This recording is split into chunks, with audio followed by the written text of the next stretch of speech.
You've probably heard the saying, the road to hell is paved with good intentions. True words indeed. But my brother Anthony made me aware of a similar saying.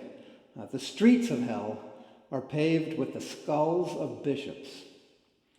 Trouble was brewing in the Church of England in the mid-19th century.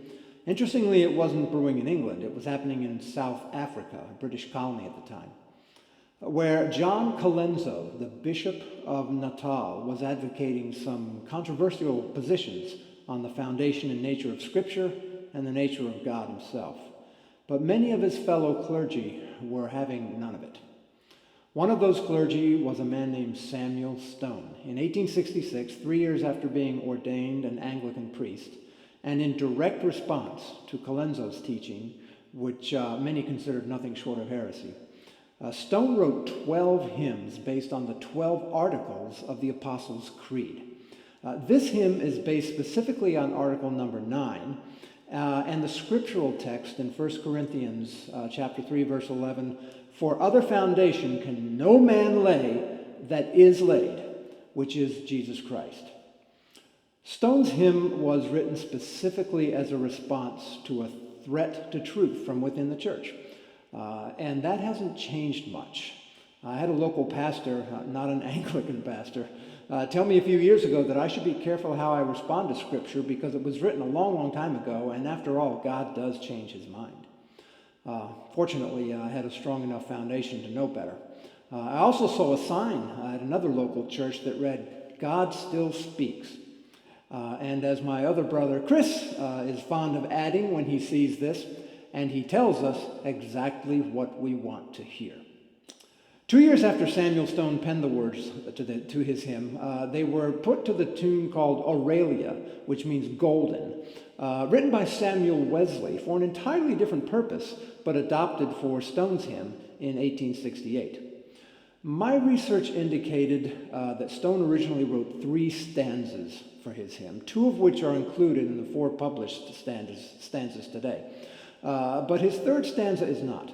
It seems the 3rd stanza was not considered to adhere to the standards of civility at the time.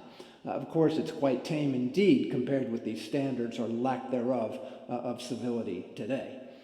Given that Stone's hymn is not only a confirmation of the fundamental tenets of the historic Christian faith, but also a warning of perhaps well-intentioned, but nonetheless heretical enemies from within the church, and given that it is just as pertinent today as it was then, I decided to use Stone's original 3rd stanza. And so my setting here uses Stone's original 3 stanzas.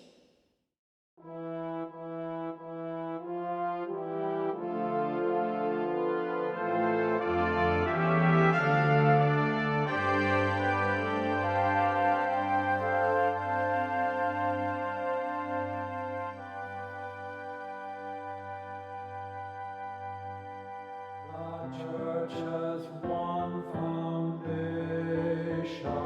is Jesus Christ her Lord.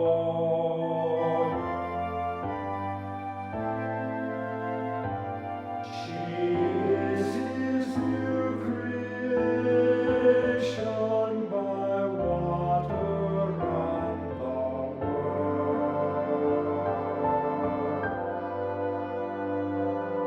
From heaven he came and sought her to be his holy bride. With his own blood he bought her, and for her life he died.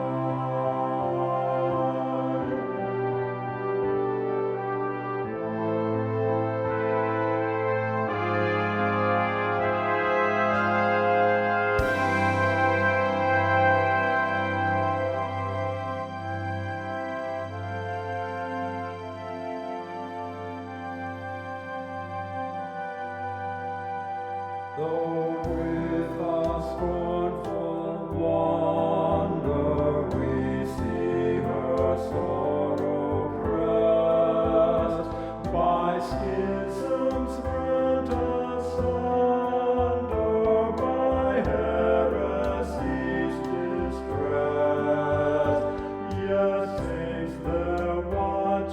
are keeping their